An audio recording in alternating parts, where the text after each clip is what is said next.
Muy bien. Juan Pablo, ¿estamos listos? Estamos listos, sí, señor. Perfecto.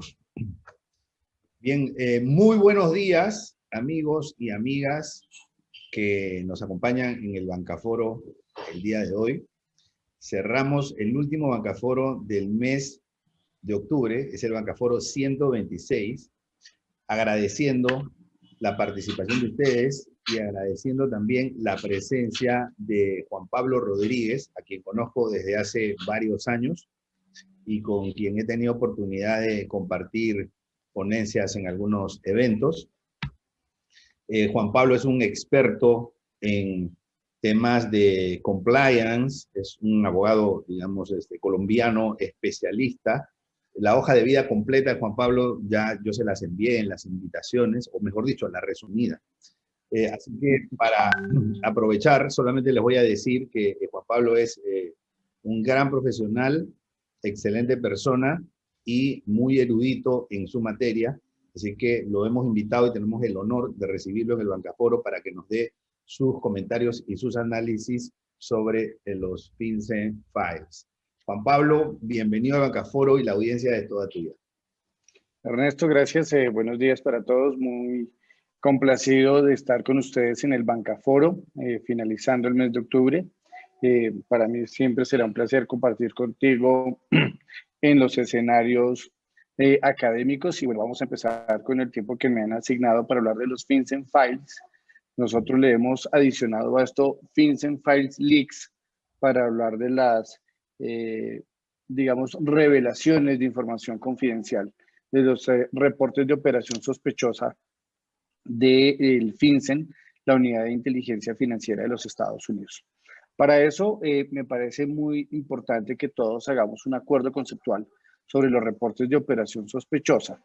Y parece que esta gráfica rápidamente recoge lo que pudiera uno distinguirlo entre inusual y sospechoso, ya que es muy importante valorar la información para determinar si es que se trata de una transacción o una operación que está por fuera de los márgenes normales de la contraparte o del cliente, o si por el contrario es absolutamente grosera y no encuentra ninguna explicación, fundamento o soporte documental que haga al sujeto obligado, digamos, cumplir la obligación de reporte de operación sospechosa. Así las cosas, es muy importante tener en cuenta la distinción entre operación inusual y operación sospechosa. Habrá que tener en cuenta las otras denominaciones que aparecen en otras legislaciones. Por ejemplo, la legislación ecuatoriana habla de operación inusual injustificada, aunque la mayoría de las regulaciones de nuestra región utilizan la locución sospechosa. Aquí en pantalla un ejemplo muy sencillo. Arriba ven las características de una operación inusual y del lado derecho una foto real de Bogotá hace un par de años en la que cayó una granizada terrible que parecía nieve, algo que está por fuera de los cánones del mundo climático de mi país, específicamente de mi ciudad Bogotá. Pero eso, aunque parece extraño, no debe calificarse como sospechoso, que sí en el caso de la perrita dálmata con gatos dálmata. Por esa razón, los expertos han considerado que para hacer un buen reporte de operación sospechosa, pues tenemos que fijarnos en el quién, en el qué, en el dónde, en el cuándo, en el por qué y en el cómo. Y algunos han privilegiado dentro de sus modelos y manuales de cumplimiento políticas que se reflejan aquí abajo en pantalla de si usted ve algo, cuéntelo, no se quede callado, y por eso es tan importante privilegiar una política y una cultura del reporte interno al interior de los sujetos obligados. En esa medida, las unidades de inteligencia financiera, digamos que ven los reportes de operación sospechosa haciendo un paralelo con un electrocardiograma de esta manera. La normalidad de las transacciones aquí a la izquierda y luego empiezan los cambios hacia arriba o hacia abajo, lo que pudiera ponernos en el escenario de una operación inusual, pero cuando ya los cambios son muy abruptos, entonces podríamos llegar a lo que se conoce como un reporte de operación sospechosa. Para la Unidad de Inteligencia Financiera de Colombia, UIAF, Unidad de Información y Análisis Financiero, que depende del Ministerio de Hacienda de mi país, se han edificado estas tres metodologías: los hilos, las ideas y el EDIPA, Como ven ustedes, aquí hacemos referencia a las iniciales de las palabras. Hechos, ilicitud, lazos, operaciones y sujetos será la información más importante para construir bien un reporte de operación sospechosa. Las ideas hacen referencia entonces a la urgencia y a la importancia, a los datos, a la explicación, a las alertas y los soportes que se tengan de la misma transacción. Y EDIPA, si quieren tomar nota, es elementos de interés para las autoridades. Estamos hablando del incremento patrimonial, por ejemplo, de las falsificaciones o suplantaciones, del uso de testaferros, aquellos que prestan el nombre, de la simulación de transacciones, de la relación con delincuentes o con bienes de origen ilícito o destinación ilícita, sobre todo para aquellos que tienen regulación de extinción de dominio, como por ejemplo recientemente México se va a acercar a ello a Ecuador, pero ya tienen Perú, Colombia y Guatemala. Y finalmente el fraccionamiento o uso indebido del efectivo. Con eso nos queda claro que el reporte de operación sospechosa es el entregable que se dirige a las unidades de inteligencia financiera, distinto de la denuncia penal, que es la redacción de hechos cuando nos consta una conducta delictiva que se dirige al Ministerio Público y o a la Fiscalía en el caso de los países que tengan dicha denominación. Por esa razón, el reporte de operación sospechosa nunca podrá ser prueba dentro de un proceso penal. Es una información muy importante, pero que no tiene la condición probatoria necesaria. Y por otro lado, la denuncia penal en aquellos países donde existe un sistema acusatorio con audiencias públicas y orales, significaría entonces que quien denuncie debe estar en el estrado judicial al lado de esa persona presuntamente culpable. Por esa razón, creemos que lo aconsejable siempre serán los reportes de operación sospechosa y no las denuncias penales. Aquí el GAFI nos recuerda, digamos, qué recomendaciones hay que tener en cuenta cuando hablamos de los reportes de operación sospechosa, y no solamente es la 20 que genera este tipo de obligaciones, sino la 10 cuando hablamos de debida diligencia, pero también la 21, 23, 29 y 34 cuando nos referimos al deber de confidencialidad, al deber de no revelación de la información, a la obligación que tienen tanto en el sector financiero como las denominadas APNFDs de hacer reportes de operación sospechosa, y en el caso de la 29, las unidades de inteligencia financiera deben recibir y analizar dichos reportes y además comunicar los resultados a los sujetos obligados, obviamente de manera estadística, pero que sirva como insumo para calibrar los modelos de cumplimiento. Y hablando de esa calibración, pues los reportes de operación sospechosa, según la recomendación 34, deben ayudar para la identificación de tipologías y actualización de los documentos que son de buen recibo por parte de los sujetos obligados. Con este acuerdo conceptual, simplemente me voy a referir a la definición de ROS que tiene Colombia en el Estatuto Orgánico del Sistema Financiero. Sería interminable hablar de todos los países que hacen parte del Bancaforo y irnos a cada una de las definiciones de reporte de operación sospechosa, pero simplemente aquí, para ejemplificar, hablamos de una operación sospechosa cuando hay información relevante sobre activos, pasivos u otros recursos cuya cuantía o características no guardan relación con la actividad económica del cliente, la transacción, el número, la cantidad transada o las características particulares, y todo esto puede conducir razonablemente a sospechar que se trata de una operación o de lavado de activos o de financiación del terrorismo. En esa medida nos queda, digamos, marcada en la memoria el 2009-2020, así como lamentablemente quedó marcada en nuestra retina el 911. El 20 de septiembre de este año se sacaron a la luz los reportes de operación sospechosa de la Unidad de Inteligencia Financiera de los Estados Unidos. Así las cosas, entonces nos encontramos con el ISIC, el Consorcio de Periodistas de Investigación, consorcio internacional, que dicho sea de paso, ya había ejecutado varias investigaciones y había sacado a la luz pública bastante información que vinculaba a presuntos delincuentes de muchas conductas delictivas como lavado de dinero, contrabando, evasión fiscal o corrupción. Y basta recordar el mal denominado, y quiero ser enfático en esto, mal denominado Panama Papers, que se llevó al cine en Netflix con una película. Y digo mal denominado porque lamentablemente le hizo mucho daño a la reputación del país del canal, que además quiero mucho y trabajo allí, tengo una oficina allí, pero que dejó por fuera de ese análisis lamentablemente muchas otras jurisdicciones que estaban relacionadas con el caso, tanto que para los señores del ISIC les significó un premio Pulitzer. Luego de algunos años aparece esta filtración de información que, como ustedes ven en pantalla, relaciona a varias personas, según como se ve en pantalla, por casos de corrupción, malversación, evasión de las sanciones o fraude. Y del otro lado, nos encontramos entonces con los 10 bancos, hay muchos más, pero digamos el top 10 de los que aparecen relacionados en esta filtración. Antes de seguir, quisiera mostrarles un video para que ustedes vean cuál es la postura de los periodistas sobre los reportes de operación sospechosa y esta filtración de documentos. Entonces, vamos para allá. ¿Me confirmas, Ernesto, que estamos viendo el video? Sí. Sí, tenemos el video, sí. Vale, vamos con el video, 2 minutos.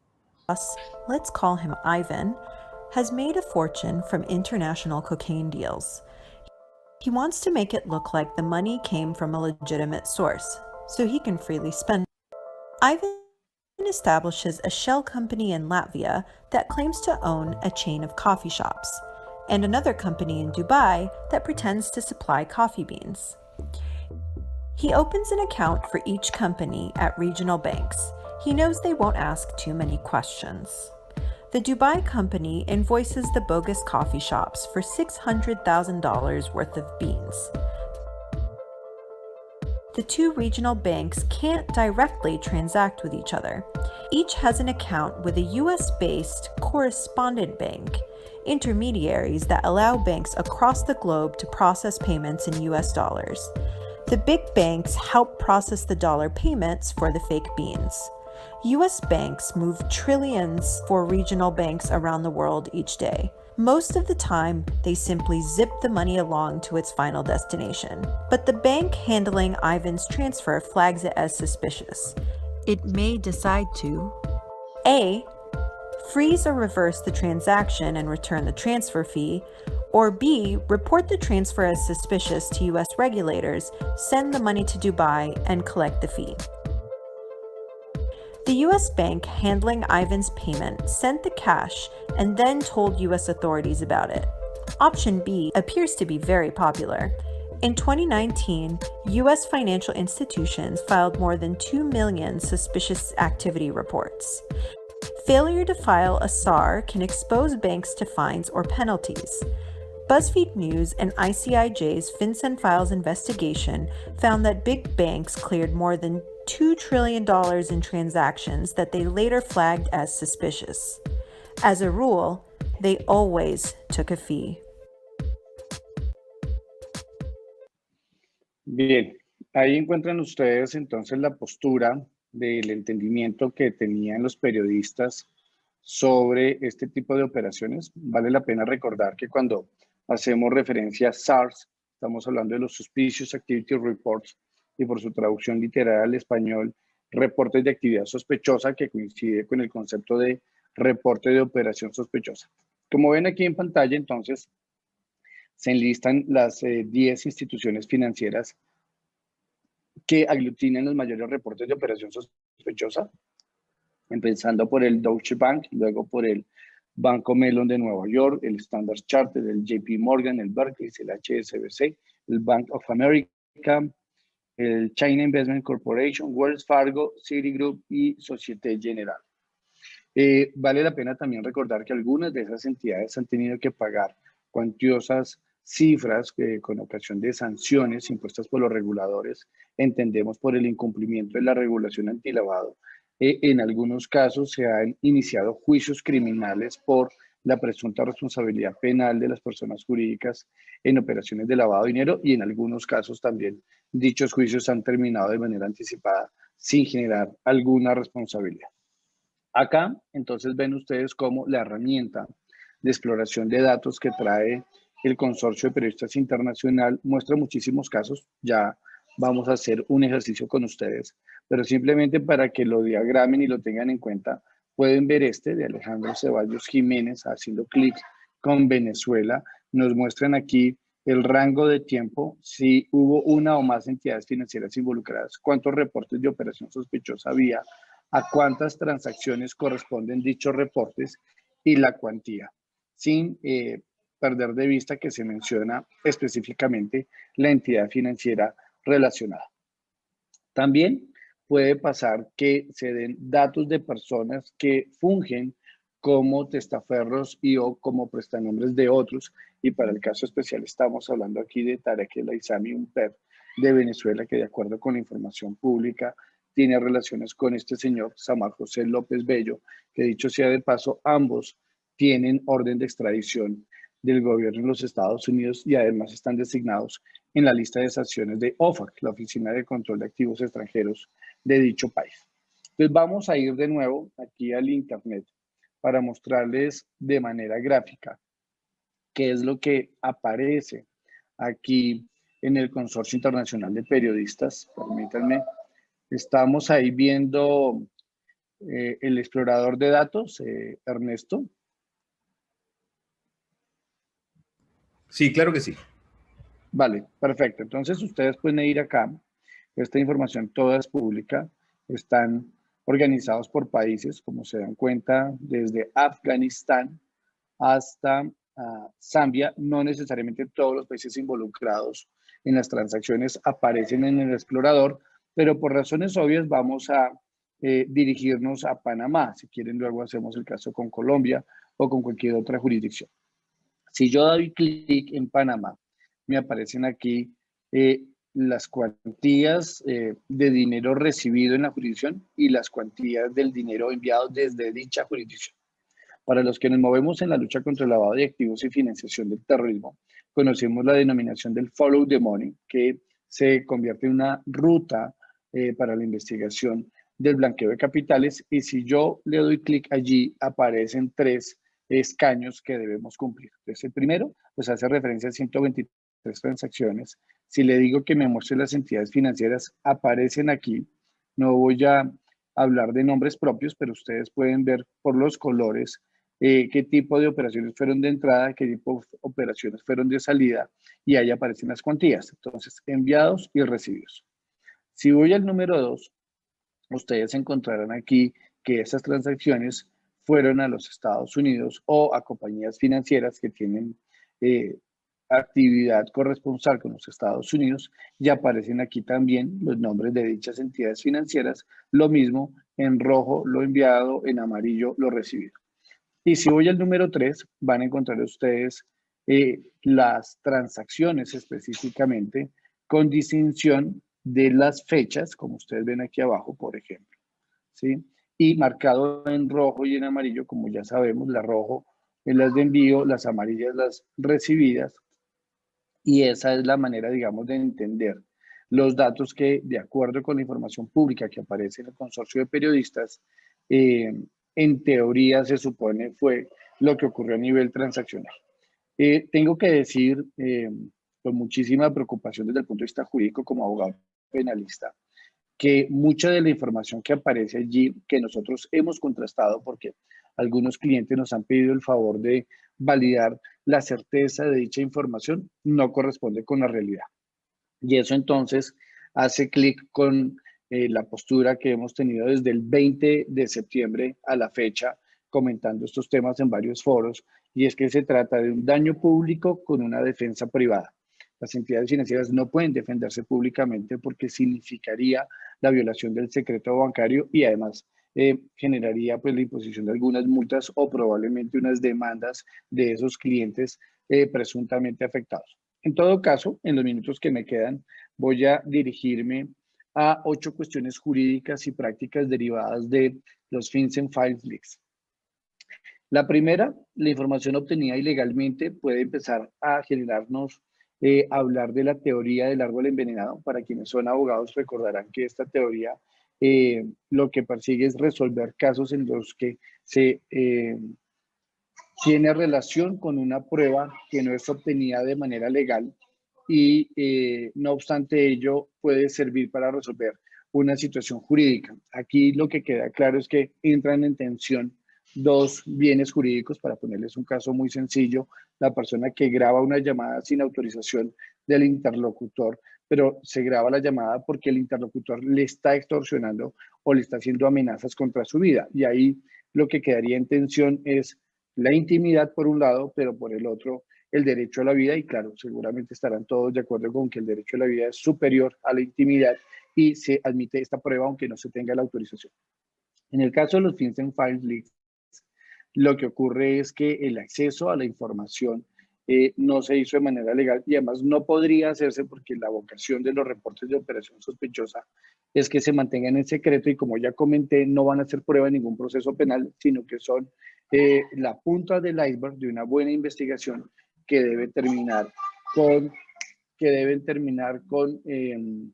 digamos, las evidencias materiales de prueba o evidencias físicas o pruebas, dicho en sentido literal, que sirva para condenar o para absolver a una persona natural o jurídica, según sea el caso.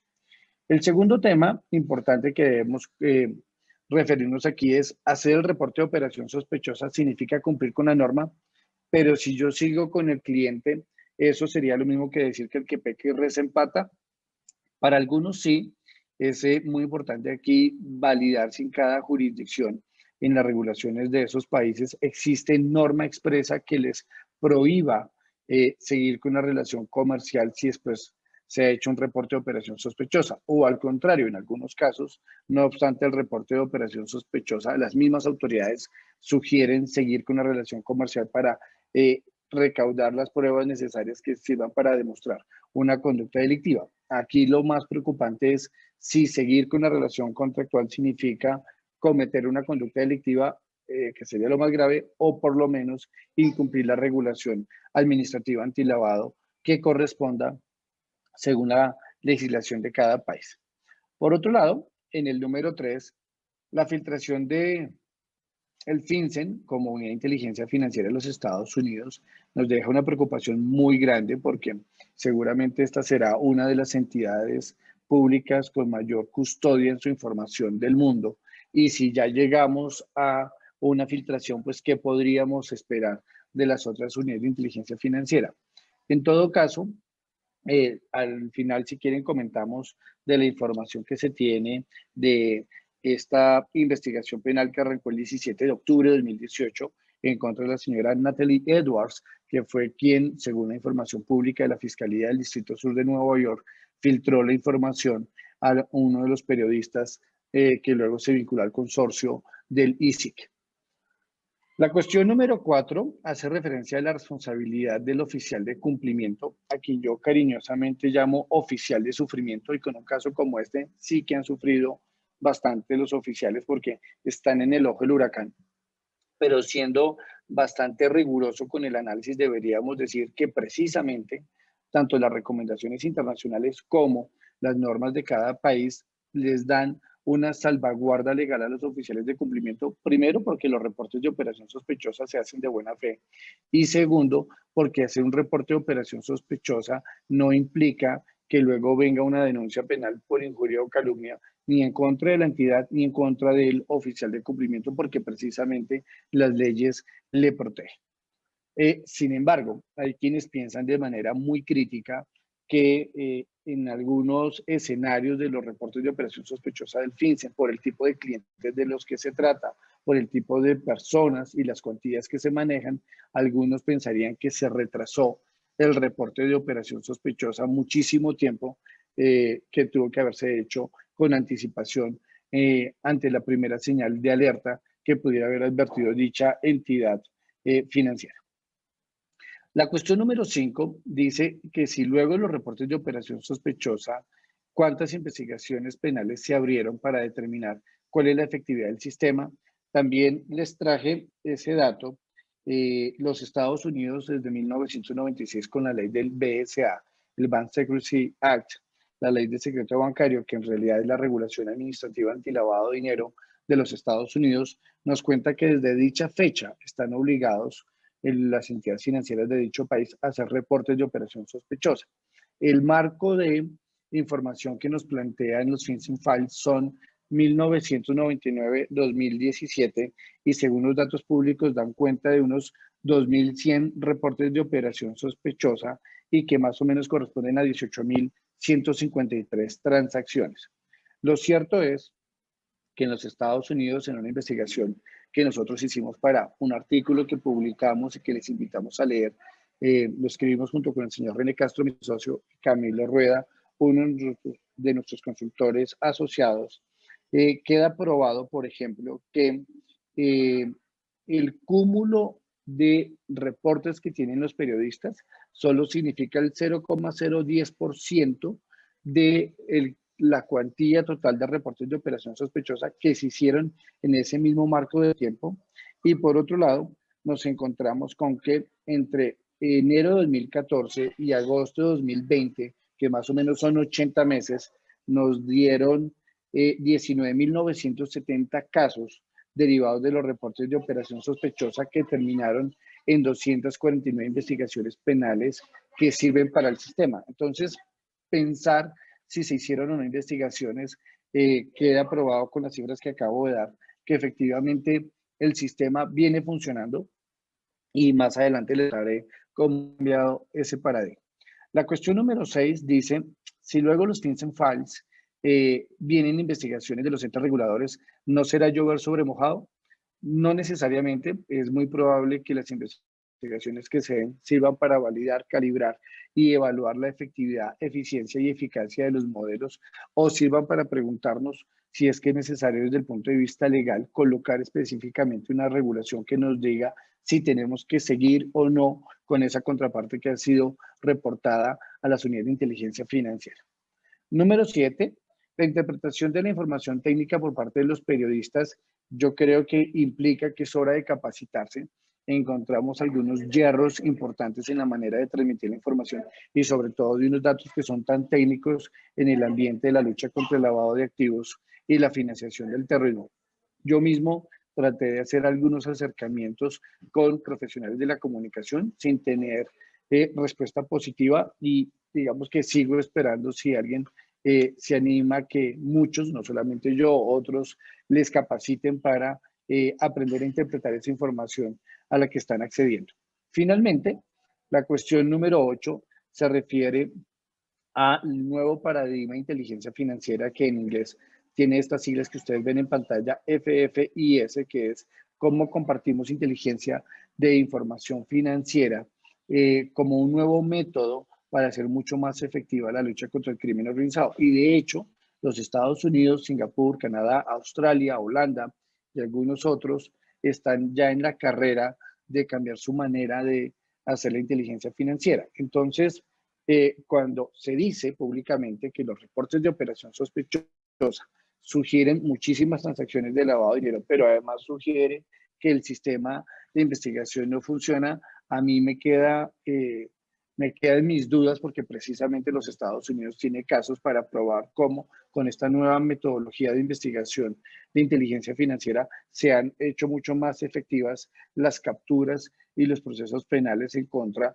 de los delincuentes. Pero digamos que ahí queda la discusión para que ustedes la tengan en cuenta. Para cerrar, entonces comentemos que las legislaciones de los países son diferentes y, por ejemplo, ustedes tienen el caso ecuatoriano en el que se eleva la categoría de delito no contar con medidas destinadas para la prevención del lavado de dinero, o sea, un delito de omisión bastante genérico. En el caso colombiano tenemos una norma penal más específica que dice será delito si no se tienen controles dirigidos a controlar las transacciones en efectivo, que aplica para los bancos y para las cooperativas.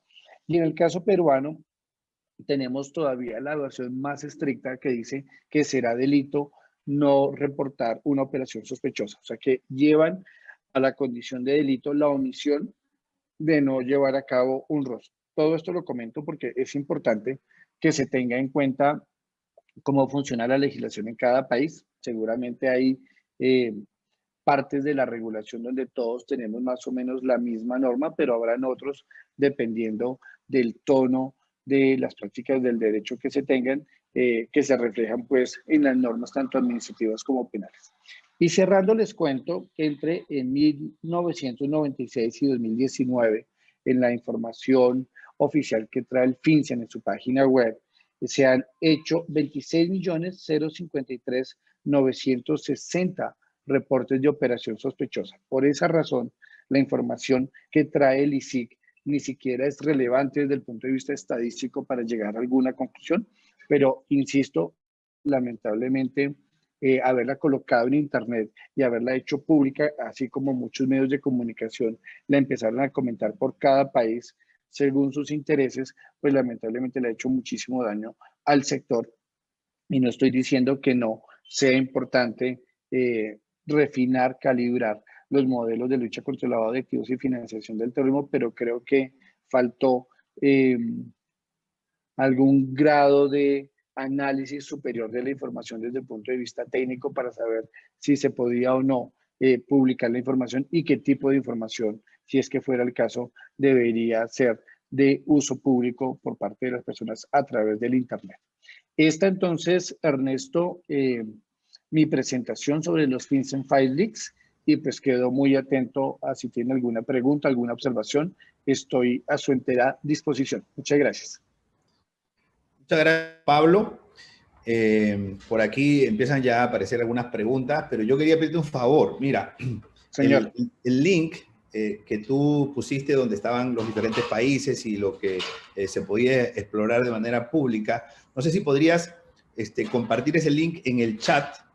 Claro, para con mucho tenerlo, gusto. digamos, todo, porque Sí, por ahí me lo pidieron. inmediatamente ya hacemos esa tarea. A ver, Si un por aquí segundo están pidiendo lo mismo, entonces ya va. ya lo ponemos acá. Y tenemos un par de preguntas. Ahí está el link. Ahí está el link. Sí, perfecto. Ahí vamos a verificar. Y también sí, les doy el link del para video. los panelistas, vamos a ponerlo para los participantes. Vamos a ver. Ahí está el link. Perfecto. Ahora sí lo tienen todos. Listo. Así que, bueno, la primera pregunta dice, ¿cuál es el valor o aporte, si se puede destacar alguno, de los FinCEN? ¿O qué debemos tomar como, entiendo se refiere a los FinCEN Files, ¿no? O a, digamos, sí, a esta filtración. ¿O qué debemos tomar como referencia de esta publicación, tomando en cuenta que la información fue tomada de manera ilegal, agrego yo, y además parcial, ¿no? Sí. Y que se ha detectado que no todo lo publicado ha sido certero?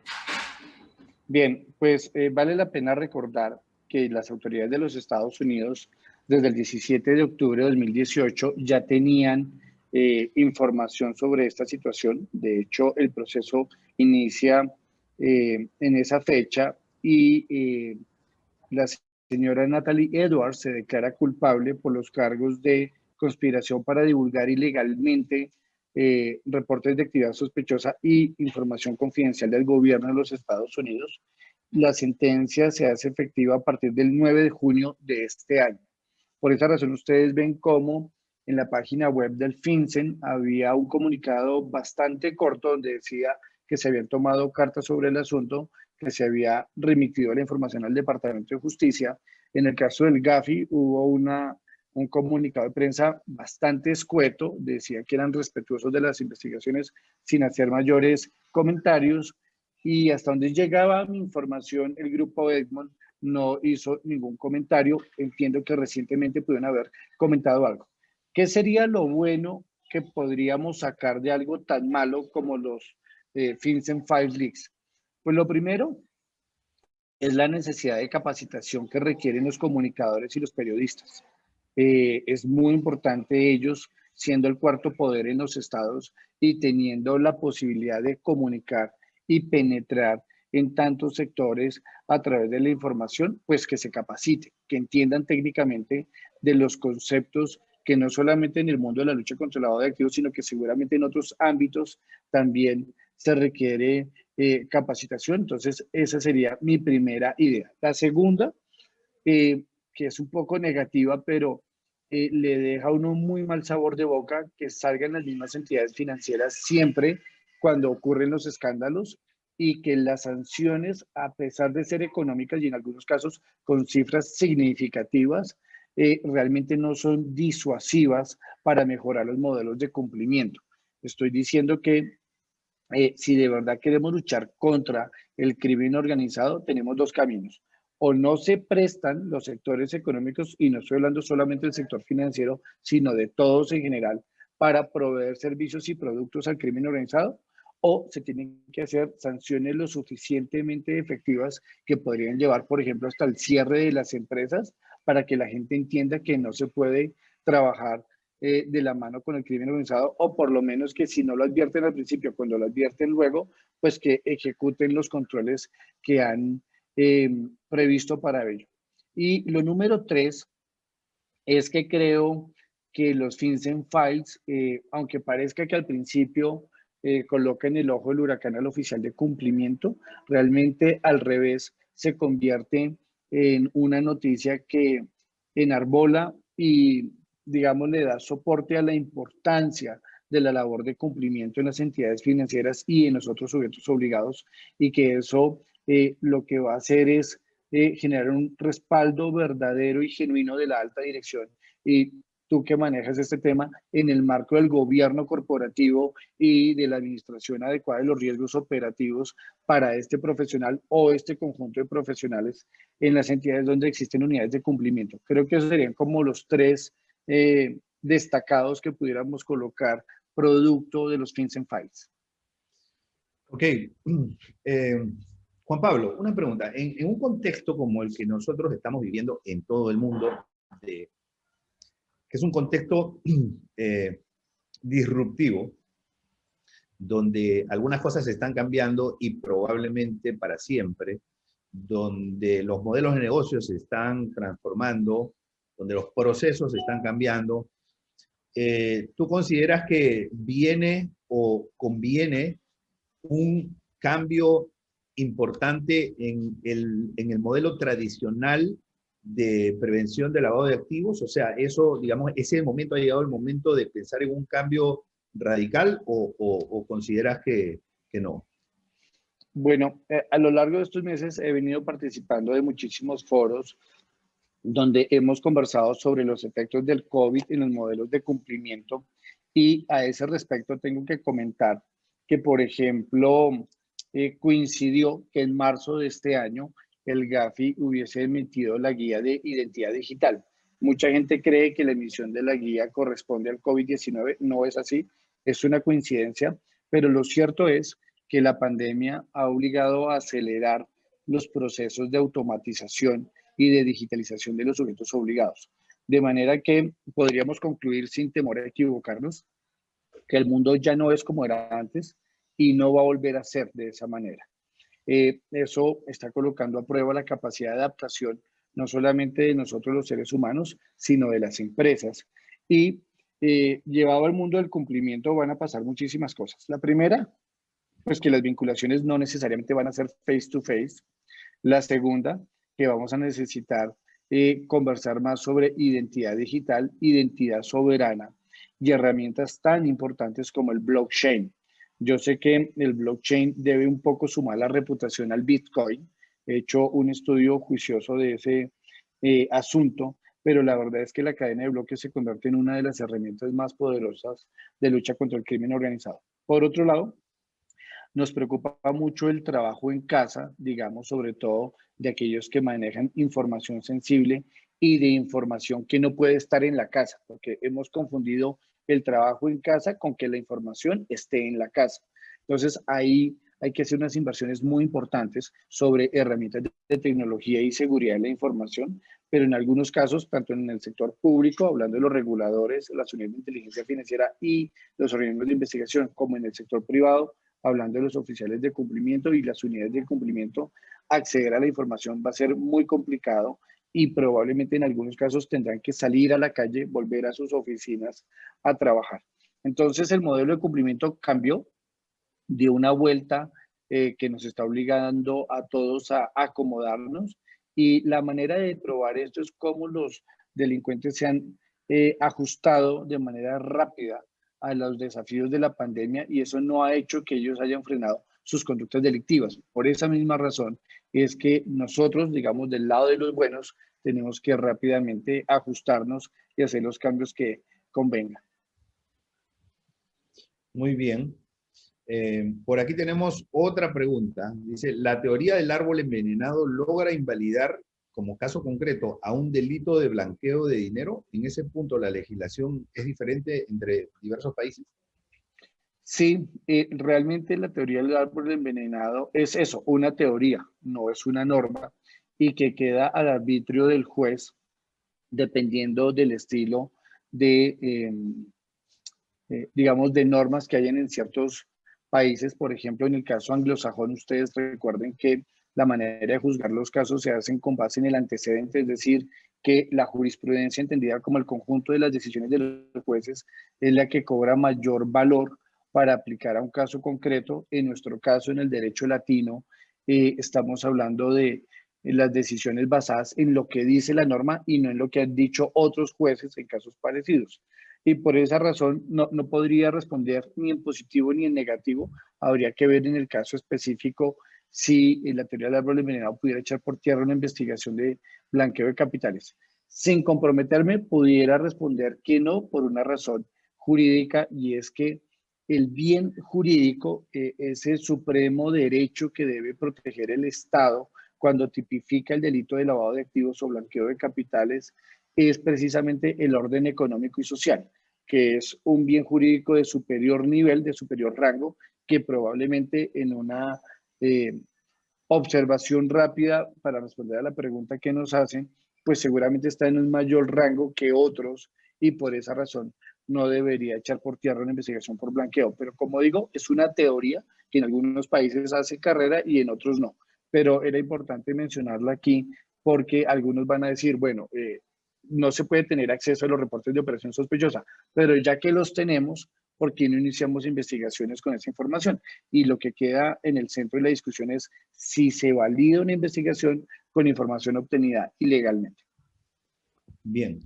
Aquí tenemos otra pregunta. En parte la respondiste, en parte cuando mencionaste que Gafi había dado un comunicado bastante escueto, pero preguntan cuál sería la posición de Gafi ante esta filtración de los FinCEN Files.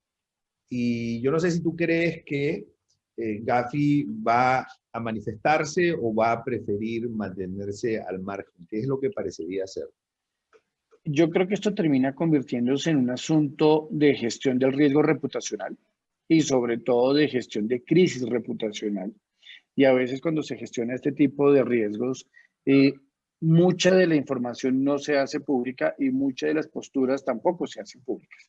El feeling que yo tengo es que probablemente una será la información que colocamos en Internet, como ese comunicado escueto al que yo me referí, y la otra es que internamente, digamos, en las mesas de trabajo que seguramente tiene el Grupo de Acción Financiera Internacional o que tiene el Grupo Egmont o que tienen organismos, digamos, sectoriales como el GAFILAT, por citar un ejemplo, o el GAFIC, ya que estamos hablando de Latinoamérica y el Caribe, seguramente tras bambalinas ellos estarán siendo bastante exigentes y rigurosos en la revisión de los sistemas antilavado y en la revisión de los niveles de seguridad de la información de las unidades de inteligencia financiera, pero no lo van a decir públicamente, ¿sí? Porque decirlo públicamente significaría, digamos, asumir alguna responsabilidad. Entonces yo creo que no vamos a esperar públicos comunicados del GAFI, ni del GAFILAT, ni del GAFIC, pero sí internamente es muy probable que en estas reuniones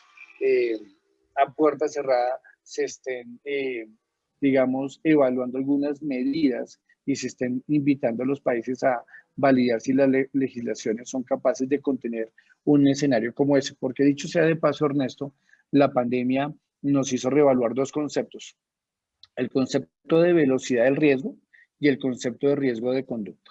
Cuando hablo del concepto de velocidad del riesgo, muchos en septiembre y octubre de 2019 hicieron su planeación estratégica 2020 y muy probablemente todo lo que planearon hace un año no les sirvió para nada, ¿ok?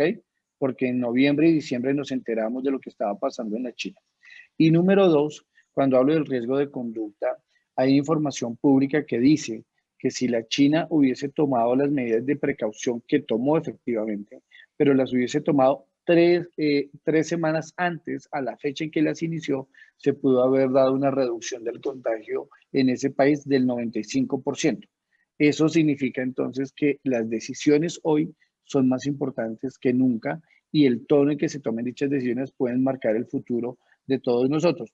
De esa manera, yo, digamos, si tuviera que fungir como directivo de una inteligencia financiera o como regulador o como representante de un órgano de investigación penal y aún como directivo de una entidad sujeto obligado, diría, si ya le pasó al FinCEN, empecemos a prepararnos nosotros para que no pase eso en nuestros países, porque seguramente los efectos serían lamentables.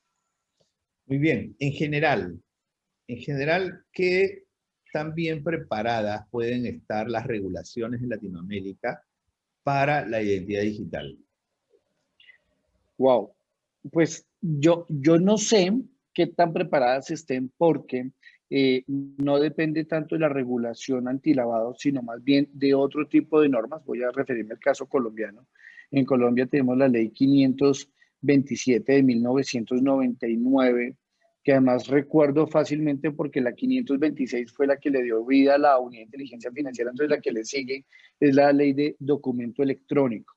Esa norma abrió el camino para que no solamente en el mundo bancario, sino en cualquier tipo de transacción utilizáramos herramientas distintas al papel, entendido pues como documento y que aún así tuvieran validez legal. Entonces, mi invitación más bien sería, evalúen si en sus países ya existe una regulación de documento electrónico y si con esa legislación pueden acomodarse rápidamente los sujetos obligados a el mundo de la identidad digital. De hecho, las recomendaciones del GAFI y en los documentos que aparecen luego de marzo, me preguntan si en los países existen sistemas de identidad digital, porque si no hay sistemas de identificación digital, pues menos puede haber identidad digital. Entonces, la tarea sería evaluar si en cada una de las jurisdicciones existe esta regulación y si además son respetuosas del habeas data, porque aquí entran en tensión dos temas complicados, lo que quiere decir dos derechos, pero dos asuntos complejos. Uno, la lucha contra el crimen organizado, que eso es, digamos, una tarea obligatoria de los países, pero por el otro lado, respetar y mantener la confidencialidad de la información de las personas, tanto naturales como jurídicas. Y a veces se ha dicho que para poder luchar contra el crimen hay que tener información, aunque esa información sea confidencial. Entonces, va a ser un asunto bien importante de ver en la práctica cómo resolver esa tensión entre la confidencialidad de la información y la necesidad de la misma para luchar contra el crimen. Bueno, sí, aquí en Panamá, por ejemplo, se quiso impulsar la firma digital, y hubo mucha oposición de notarios, por ejemplo, ¿no? O sea, son temas ya de contextos internos, de países, porque obviamente hay intereses y eso pues, es una complicación. Bien, me están pidiendo si pudieras también compartir el link del video que presentaste, si fuera posible. Claro, sí, con mucho gusto. Mientras comparto el link, les comento que con ocasión del concepto de identidad soberana, por ejemplo, es muy probable que labores tan importantes como las de los notarios se echen por tierra, ¿sí? ¿Por qué? Porque ya no va a ser necesario que un tercero valide que yo soy yo, ¿ok? Eso significa entonces que muchas actividades que hoy se ejecutaban probablemente cambien su manera de ejecutarse o que se eliminen del tracto de los negocios. Y ya que utilizaste, Ernesto, la palabra intereses, hay un libro muy bueno que se llama Intereses Creados, pues cada uno tiene un interés cuando opina, habla sobre algún tema en particular. Entonces, probablemente la firma digital, lo que pudiera significar en algunos casos es que se acabe la labor de notariado y de dar fe pública de algunos actos, porque esa firma, no la digital, sino la real que colocan los notarios, precisamente es el fundamento de su labor. Lo que creo es que toca empezar a prepararnos a los cambios que la tecnología y la denominada Revolución 4.0 nos está imponiendo, pero no negarnos, digamos, a los avances de la tecnología, porque muchos de ellos tendrán que servir para la lucha contra el crimen organizado. Magnífico. Juan Pablo, creo que hemos tenido una excelente ponencia, una excelente disertación. Muchas gracias y también a todos nuestros amigos pues una vez más, mi reconocimiento y agradecimiento por estar presentes todos los viernes a la misma hora en el Bancaforo. Para la próxima semana me va a tocar a mí hacer una ponencia donde le dedicaré el Bancaforo a Panamá, porque haré el análisis de las calificaciones soberanas de Panamá, las calificaciones de riesgo soberano. Así que, aunque el tema es de Panamá, por supuesto que siempre están invitados todos nuestros amigos. A partir de mañana encontrarán en nuestra página web el link para que puedan inscribirse si desean. Muy bien, Juan Pablo, no sé si tienes algún tema adicional, algún comentario final. Pues mi comentario final es que los delincuentes no están en pandemia, ellos no están aplicando el distanciamiento social, es un tema que no les importa, así que por favor no bajen la guardia, estén muy precavidos sobre las nuevas tipologías que se están viendo en el mundo del crimen organizado, así que pues yo les llamo a redoblar los esfuerzos de cumplimiento para contener una situación tan complicada como la que estamos viendo del crimen derivado de la pandemia. Muchas gracias, Ernesto. Juan Pablo, muchísimas gracias, amigos, muchísimas gracias. Nos vemos el próximo viernes a la misma hora en el Bancaforo 127. Que pasen todos buenos días.